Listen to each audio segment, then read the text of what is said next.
வணக்கங்க. இந்த ஆக்டிவா வந்து ஸ்லோ ஸ்பீடு ஓடலன்னு வந்துச்சு உங்களுக்கு. நம்மளே செக் பண்ணி பார்த்தோம். ஏர் ஸ்க்ரூலாம் ஏற்றி பார்த்தோம். ஸ்லோ ஸ்பீடு ஸ்க்ரூ ஏற்றி பார்த்தோம். உங்களுக்கு ஸ்லோ ஸ்பீடு சுத்தமாக நிற்கல. வால்வு லாக் ஆகிடுச்சுன்னு நினைக்கிறேன். வாங்க ஹெட்டை கழட்டிட்டு வால் டோரை கழட்டி செக் பண்ணி பார்ப்போம். ஹெட்டை கழட்டுறதுக்கு உங்களுக்கு ரொம்ப ஒரு 10 mm டீ பிட்டு தான் உங்களுக்கு. 2 போல்ட்டு தான் வரும் உங்களுக்கு. அதை 2 சைடு லூஸ் பண்ணிக்கங்க.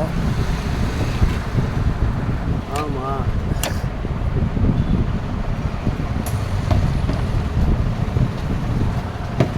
இதெல்லாம் பாரம்பரிய தெரியலாங்க. எடுத்துட்டீங்கன்னா அந்த ஹெட்டு கவர் அழகாக ஈஸியாக வந்துடும் உங்களுக்கு. வந்துருச்சு பாருங்கள்.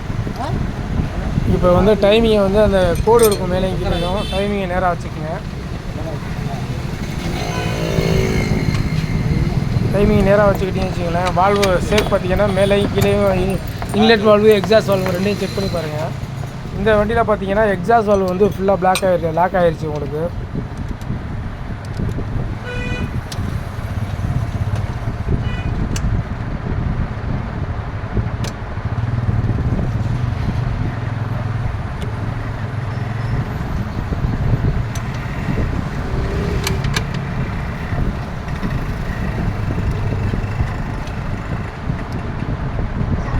இதான் சாப்பிட போகணும்.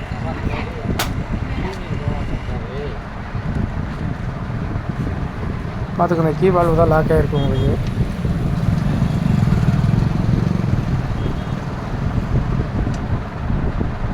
உங்களுக்கு வால்வு லூஸ் பண்ணுறது வந்து 8-9 பவுலை போட்டு நட்டை லூஸ் பண்ணிட்டு இந்த ஸ்பெஷல் டூல்ஸ் இருக்குது, அதை எடுத்து வச்சு லைட்டாக சேக் பாருங்கள். ஒரு 0.3 mm இல்லைன்னா 4 mm சேக் வச்சுக்கோங்க. வச்சுட்டு திருப்பி டைட் பண்ணிட்டீங்க அப்படின்னா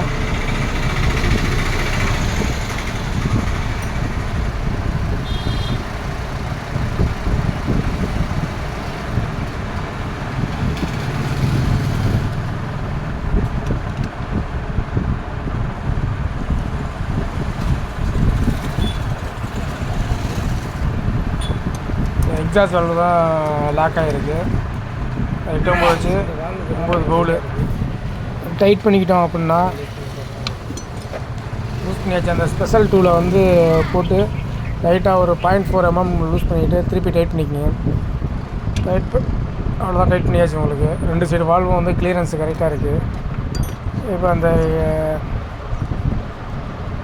ஹெட்டு கவரில் டஸ்ட் இல்லாமல் பார்த்துக்கோங்க. பார்த்துட்டு அப்படியே வச்சு லாக் பண்ணிட்டு 2 போல்ட்டையும் டைட் பண்ணிடுங்க.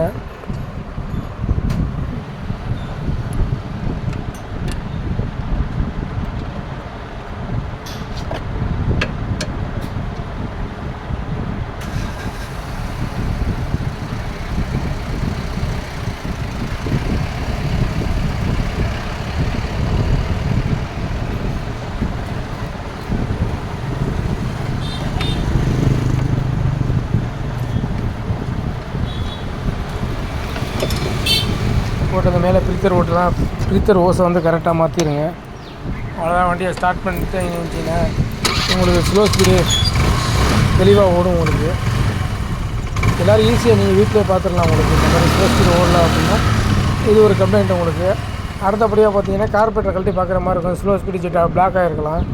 ஆனால் இதில் அந்த வண்டியில் வந்து ஸ்லோ ஸ்பீடு ஜெட்லாம் வந்து கரெக்டாக இருக்குது உங்களுக்கு வால்வு எக்ஸாஸ்ட் வால்வு வந்து லாக் ஆனனால தான் உங்களுக்கு வந்து ஸ்லோ ஸ்பீட் நிற்கலை. இப்போ ஏர் ஸ்க்ரூவை வந்து ஒரு த்ரெட்டு ஸ்க்ரூவை வந்து ஏற்றிட்டு ஏர் ஸ்க்ரூவை வந்து ஒரு 3 முறை இல்லைன்னா 3.5 முறை வெளில வச்சுக்கோங்க. வச்சுட்டிங்கன்னா உங்களுக்கு மைலேஜ் கரெக்டாக செட் ஆகிடும். உங்களுக்கு ஈஸியாக மாதிரி நீங்களே ஒரு பைக் ஹோண்டா ஆக்டிவா டெக்னீஷியனாக நீங்களே மாறலாம் உங்களுக்கு. அவ்வளோதான். ஓகே நண்பர்களே, அடுத்த வீடியோவில் பார்ப்போம். இப்படிக்கு உங்கள் செல்வம்.